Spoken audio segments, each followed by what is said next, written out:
Welcome to FPV's Meet the Candidates. I'm your host, Steve Vest. This Cable 10 series allows you, the viewers, to hear directly from the candidates on issues that are important to all of us.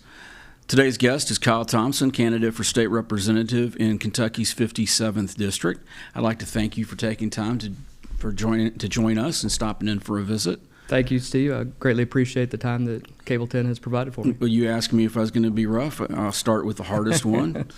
Just tell us about yourself and why you've decided to take this path in public service. Sure.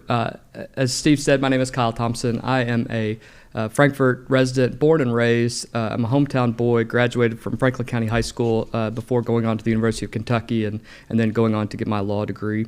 I have been a city commissioner for the last 4 years. I have seen how the sausage is made, if you will, and I believe that I have the ability, I believe that I have the wherewithal, and I have the contacts and talents to be able to do good things for the city of Frankfort, for my hometown, and something that we can all be proud of. And it's one of those things where you have to have long talks with your family and your spouse and your children, and all of them were very supportive of the idea, and it was a situation where I felt really led to run for this position. Okay. Well, for people who don't know you, could you tell us a little bit about yourself away from politics? Sure. I've been practicing law here in Frankfort and Franklin County for 23 years. I started a private probation company about almost 11 years ago, and it was one office, one county, and now we are the largest private probation and drug testing company in the Commonwealth of Kentucky. I'm very proud of the work that my team does. We went from one part-time employee, now we have 30 employees. We have 6 offices. I consider each of those folks my family because the kind of work that we do and the efforts that we make to assist these folks who are struggling with addiction issues and cycles of addiction and abuse and poverty are things that really hit home for me. I was a kid of the system. I was born to a teenage mother and was adopted by my parents at just 15 days old. And my folks are some of the greatest people that I've ever met in my entire life. My father is my hero, and I have 5 children between my wife and I. We have a blended family, and they range in age from 13 to 22. My wife and I have several businesses in town, but we also take some time off because we have kids that are very involved in school and athletics, and we have one daughter who is being recruited for track right now by Division I schools, so that's very exciting. And then music is very important to my wife and I, music and movies, and that's what we do in our spare time, is not only write and perform for just ourselves. It's a good release, but we also like to go to concerts, and when we travel all over the country, we are going to see somebody in concert while we're there. So that's what we really enjoy. So that's me in a nutshell. All right. Well, great. Well, this is the first time the 57th District will be represented by someone other than Derek Graham since 2003. What experiences do you have that you think have prepared you for the seat? Sure. Thank you for that question. I think it's very important that experience is discussed in this case and in this election. In 2004, I was appointed as, at the time, the youngest general counsel in state history for a state agency. I spent 3.5 years with the Board of Emergency Medical Services. I learned the processes, if you will, of writing and drafting and also having legislation passed. We did an entire regulation rewrite. I feel very confident in my abilities to do that. Since that time, I've worked with other groups with regard to legislation that they wanted passed. But at the same token, I know my community, and I know what this community needs. As I said, I've been a city commissioner, elected the last 2 elections. I have worked very hard in that position. I think anyone who has watched any of the city commission meetings will tell you that I am prepared. I don't always have everyone's opinion. Sometimes my opinion may be different, and that comes from years of experience with regard to my genuine care of making sure that we are good stewards of the people's money. And I work very hard to at least have a common sense approach to government, and I think that will be refreshing. In the same sense, I think that my political affiliation, being a Republican, will be the first time that a Republican is elected to this position. In fact, since 1860, only Democrats have held this position for 164 years. I think it's important that we look at who is in control of the House. I think it's important to see that it is a supermajority.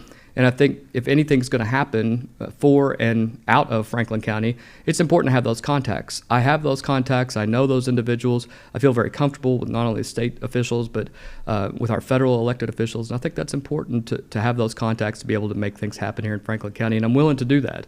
And I think that is a big difference from where we have been over the last, not just the last 23 years and 24 years, but I think in the last, truly in the last 164 years. Okay. Well, what is the biggest issue facing the 57th District, and how will you contribute to the solution? I think it's very important to understand that the city of Frankfort is made up, about 17% of our entire population is made up of state employees and state retirees. And right now we have about 9,000 state employees, and we have about 7,300 retired state employees. And that includes teachers. I include the teachers in that round there too. And in 2 years, that's going to flip. For the first time ever, we're going to have more retirees in Franklin County, at least as it's projected, than we have active workers. The biggest problem that I see right now for the folks in the 57th District is that those individuals have not received a cost of living adjustment in 13 years. And since 2011, the cost of, inflation has gone up 30%. And to not provide for those individuals, the average state retiree makes $31,000 a year here in Franklin County, and the average teacher makes $36,000 a year. To say you're not going to get any pay increases is a problem. Now, the teachers have received 1.5% since 2011, but that's only 18% over those 12 years. And again, when you're talking about inflation, it's not keeping up with that. It's not the state retiree's fault. It's not the state employee's fault. And it's definitely not the individuals who work in our firefighting, our police forces, our EMTs and first responders. It's not their fault that the state and its legislators and its actuaries messed up the public pension. So why do they have to be the ones that are damaged first?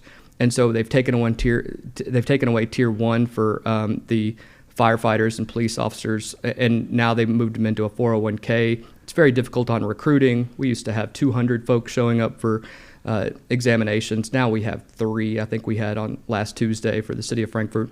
That's very difficult. And so we need to figure out the problem, because if you're going to do that, it's going to damage every city in the state of Kentucky. And so it doesn't just affect Kentucky. Now with the state government, this is the hub of state government. And so we have to protect those people who gave their lives, essentially, their entire work lives, to the state, some of them 30 plus years. And for them to only be making, $31,000 with no pay increase, you now have people who are in their 60s having to get a second and third job just to be able to make ends meet. And that's not fair to them. They didn't mess up the pension problem.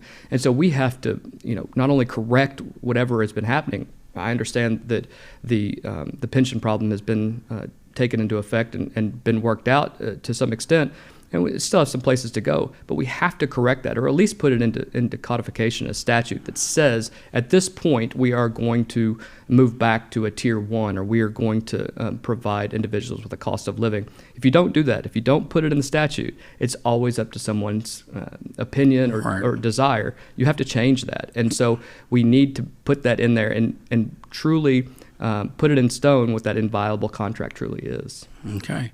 Well, would you say that's also the major issue facing the state? I do. I think it's a major issue with the state when it comes to not only the pension problem, but also the healthcare problem. If you look at it, it's one of those situations that we have a very unhealthy population in the state of Kentucky. Our 4 million people, rank at the bottom when it comes to obesity, when it comes to heart rate and things of that nature. And even when it comes to our state employees, we need to work to incentivize them to not just be healthier, but also give them a benefit for working for state government. Right. It used to be that state government had the best health benefit and the best retirement benefit. That's not the case anymore. And we're not getting the best and the brightest to work for state government anymore because of that. And so I think it's one of those situations where we need to step back and go, how is it that we can make sure that we can be very productive with the best individuals in those positions? It's not by providing the same services that they can get in the private sector. And so I think it's important that we realize that. It also is important that the state and local governments as well don't burden our local governments with these incredibly high healthcare plans. I'm not for socialization of healthcare plans, but the state does have the right to go out and work on bidding those out and making sure that we have the best products available. And unfortunately, even in the city of Frankfort, you get one option, two options when it comes to the different healthcare companies that will provide for your local municipality. That's not good enough. We have to do it a little bit better. And if you're the AG, if you're the head of the Cabinet for Health and Family Services, if you're the governor, if you're the legislator, if you're legislation or the legislative body, you should be able to go out and work to be able to bring in those good products for our local municipalities and our counties and our state government. Okay. Well, what are your legislative priorities? So a couple of them. Number one, obviously, is the COLA. I think that's important in this community. Our city is always going to be very reliant on the individuals who live here. Second of all, the payment in lieu of taxes here in Frankfort is deplorable. Just to put it bluntly, we receive $195,000 for over $1 billion in different properties that the state either owns or leases.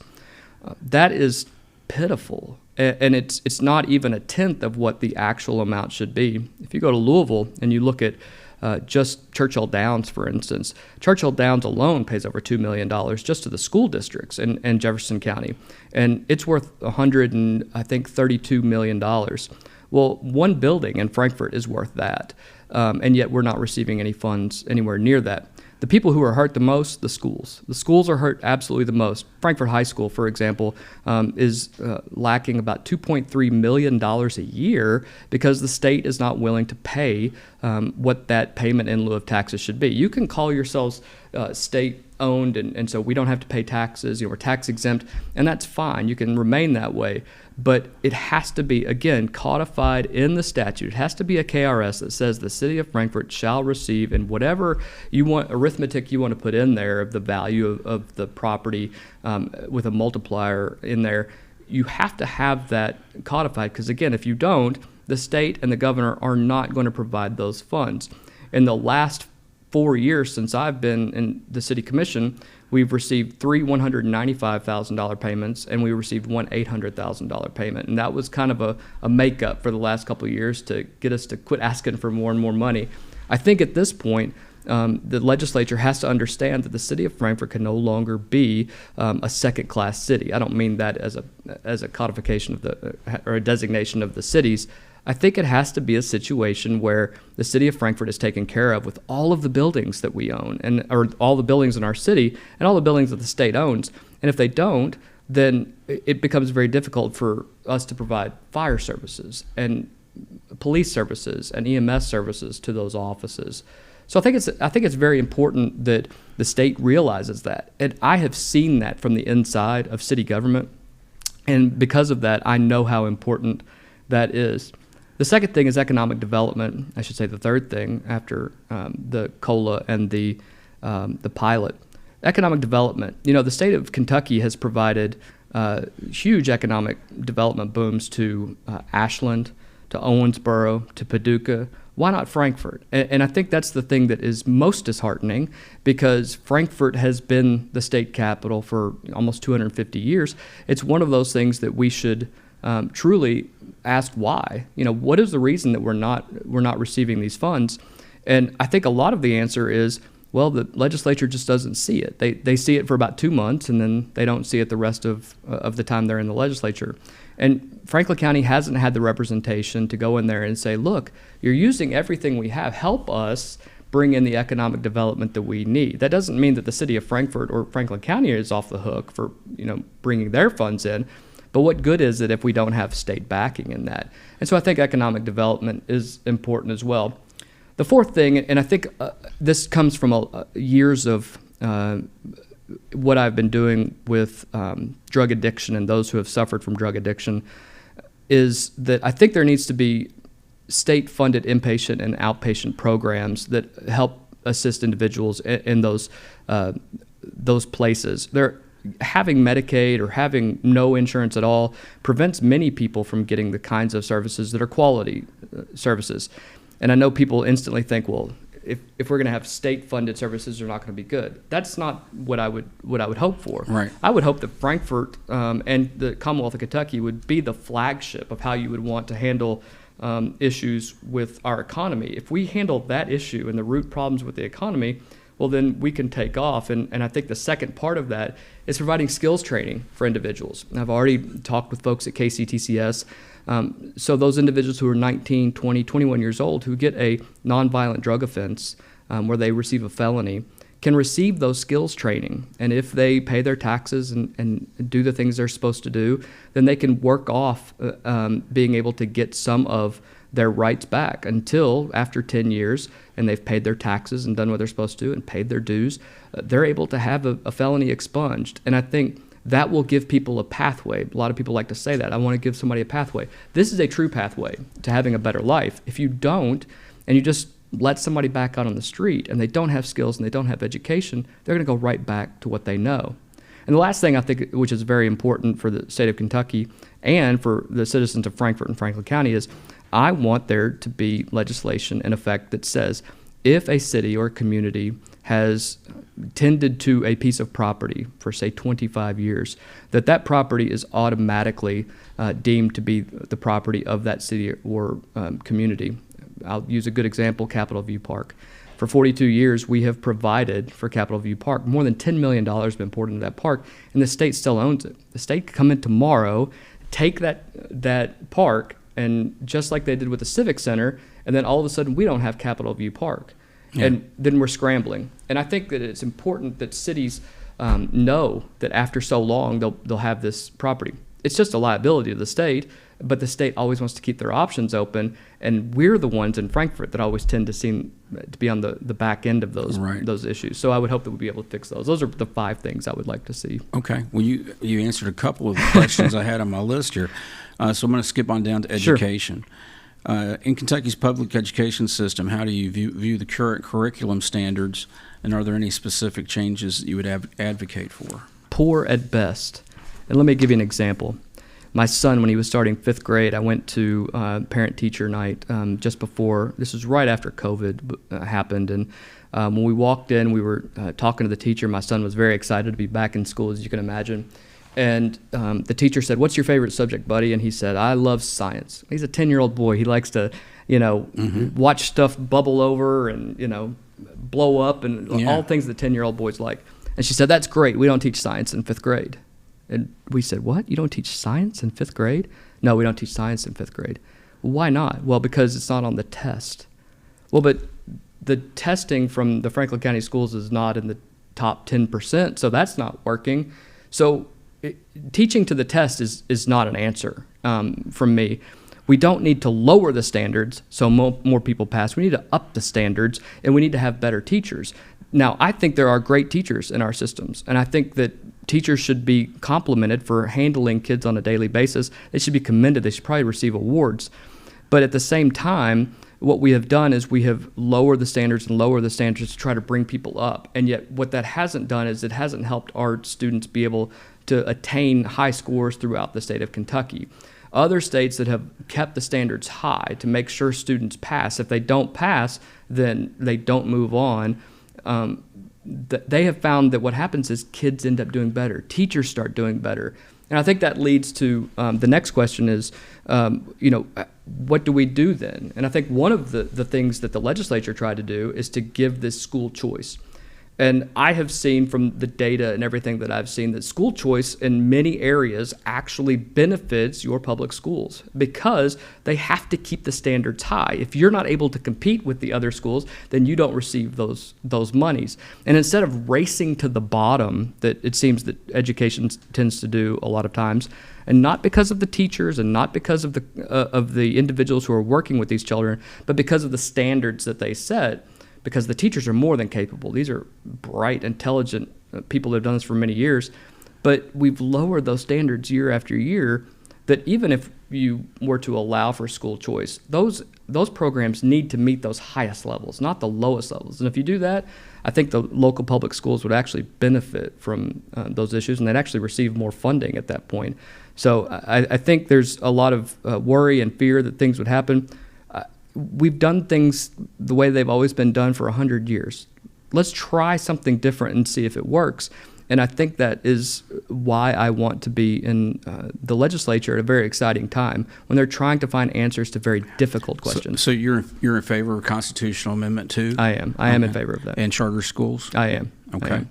Anytime you give more opportunities to kids to learn, especially those kids who wouldn't normally have those opportunities, whether they are individual children that are minorities in general, or whether they come from different socioeconomic classes, and those two are totally different separations of those classes, then it's a good thing. When you give more choices, that's a good thing. And I think if kids have the opportunity to learn and to do better, I think that's always a positive for the community. Okay. Well, then let's move on to taxes. There's been an effort in the tax code to change and move more towards a consumption-based tax code, expanding the sales tax and reducing individual income tax. How would you ensure that any changes do not disproportionately impact low and middle income residents? I think that's a very good question, but I think when you're talking about a consumption tax, one of the fears is always, well, it's going to disproportionately affect the poor. That's not what ends up happening. If you look at states like Florida, for example, that did specifically that. There is no income tax in Florida. There are very few outside taxes other than the sales tax and the consumption taxes on like real estate and things of that nature. What ends up happening is you have, in fact, more of the taxes paid by those that are in the top 5% than you do right now here in Kentucky.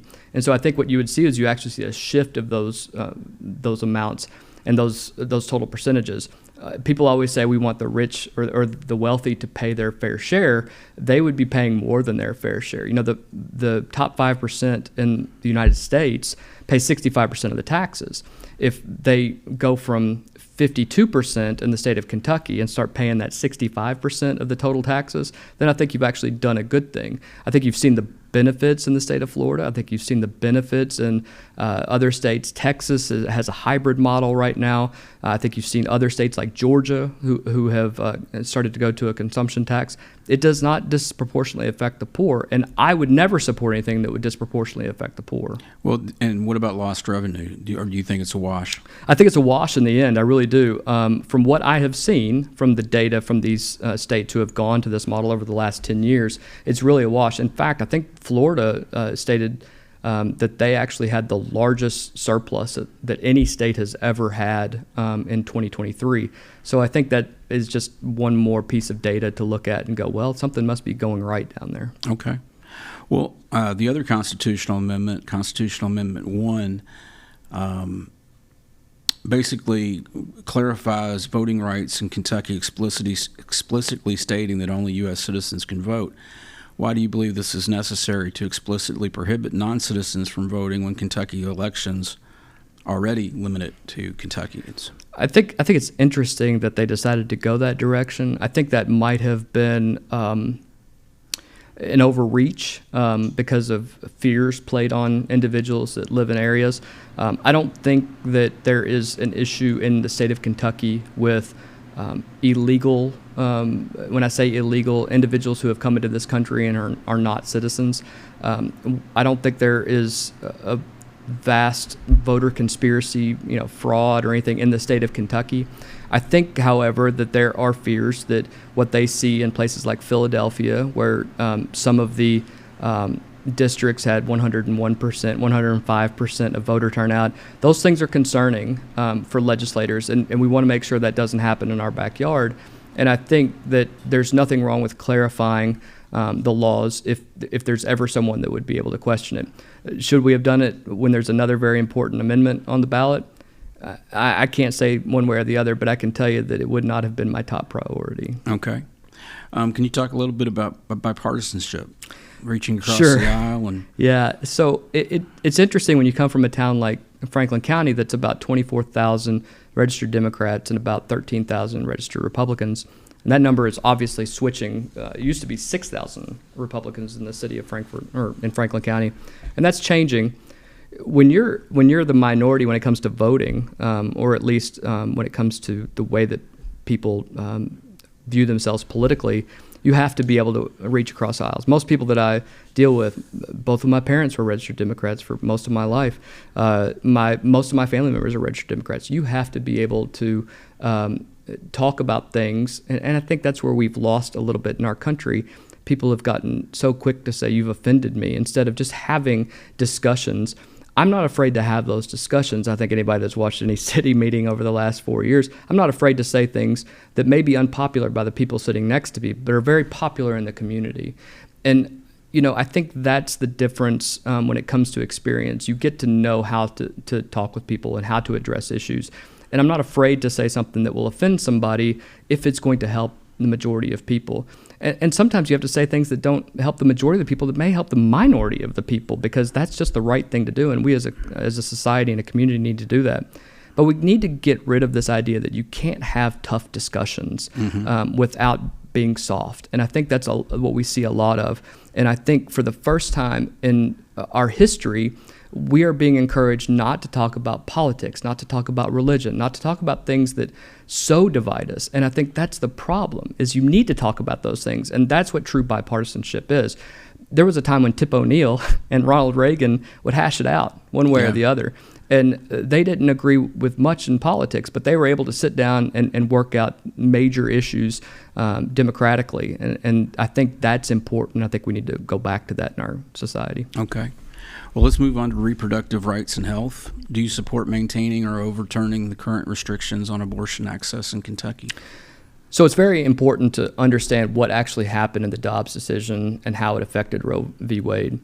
What the Supreme Court did not do is they did not ban abortion, and they did not ban reproductive rights. What they said was, we're going to send it back to the states. And as someone who is I believe state rights are very, very important. We are 50 unique and different states. In fact, the word state means, a nation state is truly what that means. And we are a unified and a united states of America. And it's important that we understand that what a majority of folks believe and what the individuals who are in power in the state of Kentucky believe is completely different than what California believes. And it's not because we're right and California is wrong. It's what the people in this part of the country believe to be what is good for everyone in the community. I'm a kid that was born to a teenage mom. I'm very passionate about the fact that I think life at the time of conception is sacred to me. Every time that one of my children has been born, it's been one of the most amazing things in my life. And unfortunately, we've gotten away from protecting the most vulnerable to protect what are these grand rights that people believe they may have to use at some point. And so we've used that to provide for the termination of pregnancies. And I think that in my particular position and what I have lived through and what I believe is that because I believe that's sacred, I do believe that there should be certain aspects. If the health of the mother, for example, if the health of the child is not going to live and it's going to be a very painful existence, those issues should be allowed. Rape, incest. I've never been in a position to make that decision for other people, but I will say this. The evil that occurs with rape and incest, I struggle with, should you counter that with even more evil and killing a child?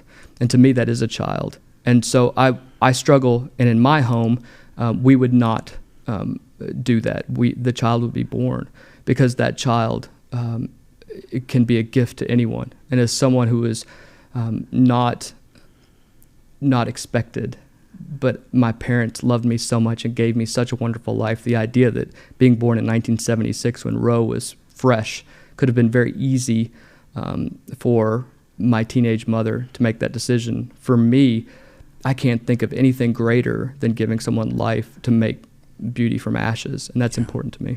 Okay. Well, we are at that time where you get to look into the camera and address the viewers. ask them for their vote. And if there's anything I didn't touch on, feel free to address it.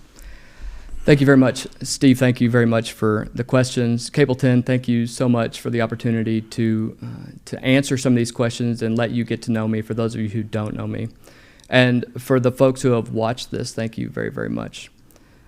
I'm a Kentucky, Frankfort kid, born and raised. I'm a hometown boy. I've spent my entire adult life in providing for either legal services, professional services, and provided for my family and raised my family here in Frankfort and Franklin County. I love this town. I love this community. I would do anything for this community. And I felt led to do this because for 164 years, we've done things one way. The choice is simple on November the 5th. You get to decide, do we continue to do things the way that we've always done things? Or will we take a chance and will we try to do things a little different? Will we try things with a different approach, with some common sense for once, and someone who is willing to put the burdens and the struggles of each of you who are out there who are struggling, and I know there's tons of you, to put them on my back and let me take those worries and concerns to the legislature, and let me put them at the feet of those in the legislature and the governor, which I'm willing and happy to do for you, and be able to work very hard for you so that you can see true growth and true change in Frankfort and Franklin County through this one extremely important office. And because of that, I ask for your vote on November the 5th. Thank you. Well, Kyle, I'd like to thank you for coming by today. I know that our viewers have enjoyed hearing from you, and I'd like to remind the viewers to get out and vote on Tuesday, November 5th, and then tune in to Channel 10 and see the results as they come into the county clerk's office.